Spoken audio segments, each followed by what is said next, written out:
जय माता दी भक्तों, जैसा कि आप सभी जानते हैं, नवरात्रों के दूसरे दिन मां ब्रह्मचारिणी की पूजा की जाती है। हाथों में जपमाला और कमंडल धारण किए हुए माता का स्वरूप अत्यंत शांत और तेजस्विनी है। माता ब्रह्मचारिणी हमें संयम, साहस और साधना की शक्ति प्रदान करती हैं। इनकी आराधना से जीवन में तप, त्याग और विजय प्राप्त होता है। जो साधक सच्चे मन से माता की उपासना करता है, उनके जीवन से भय और दुख का नाश होता है। आज हम माता ब्रह्मचारिणी के बारे में जानेंगे। माता ब्रह्मचारिणी की कथा क्या है? प्राचीन कथा के अनुसार पर्वतराज हिमालय और मैना की पुत्री पार्वती का जन्म भगवान शिव को पति रूप में पाने के लिए हुआ था।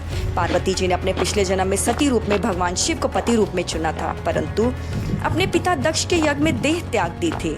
पुनर्जन्म में पार्वती ने कठोर तपस्या का संकल्प लिया। उन्होंने वर्षों तक केवल फल, फूल और पत्ते खाकर तप किया, फिर घास और बेलपत्र आदि पे जीवित रही।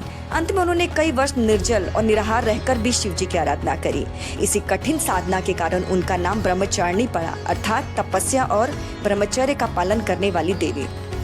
उनकी कठोर तपस्या से प्रसन्न होकर भगवान शिव ने उन्हें पति रूप में स्वीकारा। इसी तप के कारण पार्वती जी को ब्रह्मचारिणी देवी कहा गया और नवरात्रि के दूसरे दिन उनकी पूजा होती है। माता ब्रह्मचारिणी सिखाती है कि जीवन में चाहे कितनी भी कठिनाइयां आ जाए, धैर्य और संयम से सब कुछ संभव है। उनकी साधना से हमें यह प्रेरणा मिलती है कि सच्ची श्रद्धा और विश्वास से भगवान अवश्य प्राप्त होते हैं। माता के कुछ प्रसिद्ध मंदिर भी हैं, जो कि ब्रह्मचारिणी मंदिर काफी प्रसिद्ध है। वाराणसी में मां ब्रह्मचारिणी का एक मंदिर है, जो दशाश्वमेध घाट के पास, बालाजी घाट और पंचगंगा घाट के पास है। दूसरा मंदिर तक पहुंचने के लिए भक्तों को नाव का सहारा लिया जाता है। दूसरा मंदिर मध्य प्रदेश के देवास जिले में है, बगोई माता का मंदिर है।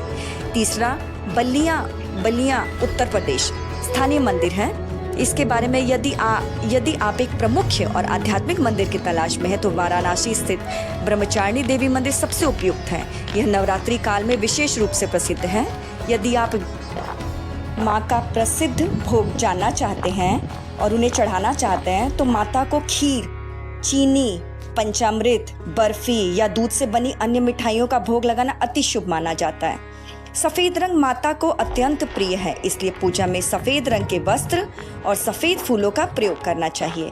तो आइए, आज हम नवरात्रि के दूसरे दिन माता से शक्ति की प्रार्थना करते हैं। हमें शक्ति दे, सुख दे, समृद्धि दे और संयम दे। जय माता दी।